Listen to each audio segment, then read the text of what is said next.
Welcome to again Network Update. I'm Sabir. Today I show up how to find what generation your Intel processor in Windows.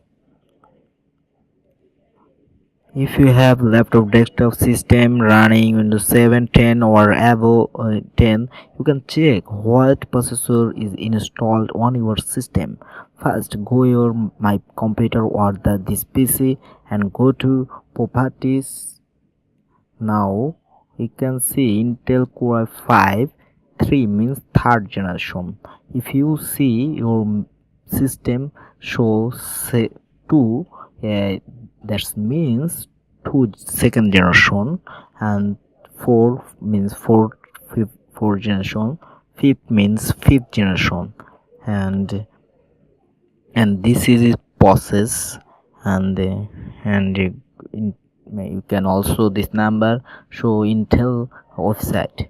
Thank you for seeing my video, and hopefully subscribe you.